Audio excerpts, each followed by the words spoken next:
Many people have written beautiful pieces about the importance and their experience with mindfulness, the ancient practice and supposed modern anecdote to our perpetual dissatisfaction. Live in the moment. Be conscious of every sensation of your daily experience. This kind of awareness is more than just a proposed solution to our human condition. It is the final frontier, is the place we will all find ourselves at one point or another, either embracing each moment as it comes or letting them all wash by us mindlessly. So, when I say that what we really have to work on is mindlessness, I by no means am actually talking about not being mindful. It's just a play on the phrase. I wanted to clarify in case there was any confusion. We talk about the importance of mindfulness in the context of being conscious and present, completely immersed in our experience. That is crucial.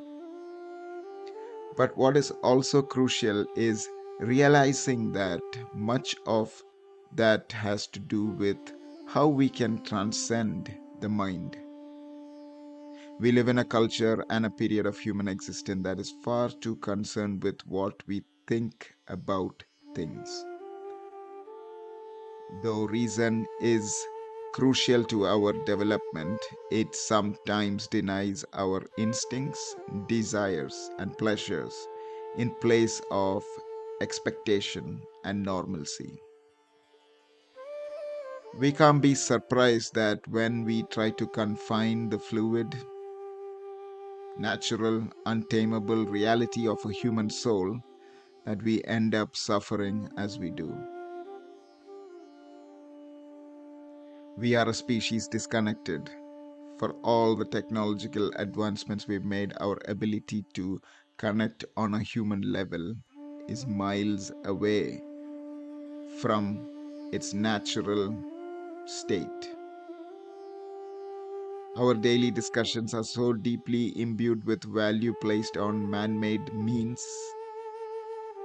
We are focused so much on what we can do and not nearly enough on what we are.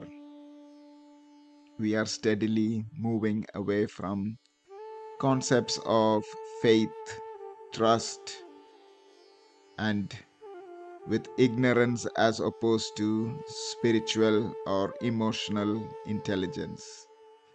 We simply don't value the reality of our human existence, the part of us that is up for interpretation, partially because it's unknown, and mostly because we can't agree on anything or know for certain, so we deny it rather than embrace its unknownness. What we think we become, and if we are becoming, we are thinking far too much about the things that don't matter and not making room for uncertainty, for discomfort, for things that are indeed unknown, but which yield the best outcomes. The ones that are indeed larger than our mind's comprehension. In our incessant mindfulness, not in the meditative way, but just in the fact that we are processing everything psychologically, we start labeling, categorizing, and defining things. We become used to what's known and disregard what is not known. This does not leave room for the acceptance of people and things that aren't like us. We relinquish responsibility by putting other people beneath us. We declare their sentiments wrong and unjust, and therefore we are superior. We live in a culture that makes means and commodity out of ripping each other apart, and it functions healthy because we buy into it. We love to see how other people aren't as good as we are, how we can place them beneath us and find comfort in the knowing that we are okay because we are better than them. But we end up caging ourselves. We inevitably fall within what we once said was wrong because we are human beings. And dangerous territory is the mind that does not leave room for the soul to falter. We need to teach our children not to have screaming fits because it makes us look bad as caretakers, but because learning to process negative emotions without being scolded or shamed for them is important.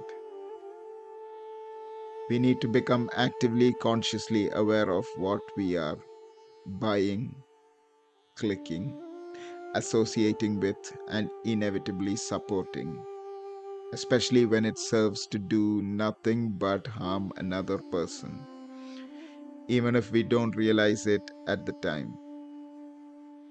We have to stop defining people. We have to take our discomfort with the unknown and settle into it firmly.